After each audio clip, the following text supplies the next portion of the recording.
ప్రభునందు ప్రియమైనటువంటి సంఘ విశ్వాసులారా, సకలమైన క్రైస్తవులారా, సమస్తమైన వారులారా, 2026 సంవత్సరం ఏప్రిల్ నెల 26వ తారీఖు ఈ నెలలో చివరి ఆదివారం.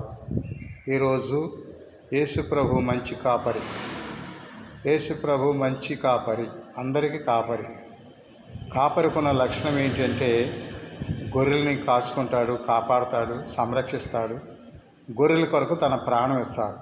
అందుకే యోహాను సువార్త 10వ అధ్యాయము 15-16 వచనాల్లో గొర్రెల కొరకు నేను నా ప్రాణం ధారపోయిచున్నానంటూ మాట్లాడాడు. గొర్రెలకి నేను మంచి కాపరిని తెలియపరిచాను. అలాగే ఈనాడు దేవుని యొక్క మాటలు బలమైన మాటలు. యేసు ప్రభు మనకి మంచి కాపరి.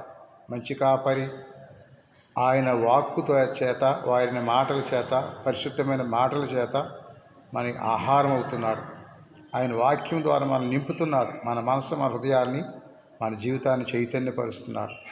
అలాగే ఆ మంచి కాపరి మరి గొర్రెలకి బలహీనత వచ్చినప్పుడు, అనారోగ్యం వచ్చినప్పుడు, మరి అనేక రకాల భయాలు ఉన్నప్పుడు, భయం కలుగుతున్నప్పుడు, వాతావరణం బట్టి ఎన్నో భయాలు కొడుతూ ఉంటాయి. అటువంటి గొర్రెలు కాపాడుకునే కాపరి.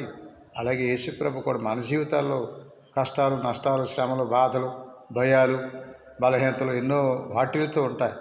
అటువంటి సందర్భంలో మనకు మంచి కాపరి ఉన్నాడని మనం అర్థం చేసుకోవాలి. ఆ క్రీస్తు ప్రభు మనకి నిజమైన కాపరి. మన కొరకి ఆయన పరిశుద్ధ రక్తాన్ని చిందించాడు.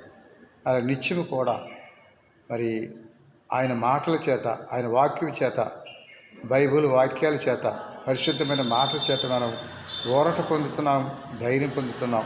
ప్రతి ఆదివారం దేవుని సన్నిధిలో ఆ వాక్యం వింటున్నామంటే ఆయన పరిశుద్ధిని మాటలే.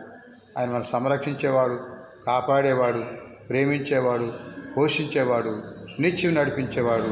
ఆయనే మన ప్రభు అయిన యేసుక్రీస్తు. అందుకే ఆయన కొరకు, ఆయన ప్రేమలో మనం జీవిస్తూ, ఆయన ఇచ్చే మన ప్రేమ, గొప్ప ప్రేమ అనుభవిస్తూ మంచి బిడ్డలుగా జీవించడానికి ప్రయత్నిద్దాం. ఎందుకంటే యేసు ప్రభు అందరికీ కాపరి, అందరికీ కాపరి. ఆ ప్రభు అయిన దేవుని యొక్క, ఆ పరిశుద్ధ దేవుని యొక్క రెక్కల మాటన ఆయన హస్తాల కింద దీనులుగా మంచి మనసుతో, మంచి హృదయాలతో ఆయన సేవిస్తూ, ఆరాధిస్తూ మంచి భక్తులుగా ఉండే విశ్వాసాన్ని, నమ్మకత్వాన్ని, ఆ ప్రేమను, ప్రేరణ దయచేయమని ఆ త్రియేక దేవుణ్ణి, ఆ ప్రభుని, ఆ యేసుక్రీస్తుని, మంచి కాపరి క్రీస్తుని వెంబడిద్దాం. ప్రభు దేవుని పొందుదాం. ప్రభు అయిన దేవుడు ఈ వాక్యం మన హృదయాల్లో ఫలింప చేయను గాక. God bless you. మీ అందరి కొరకు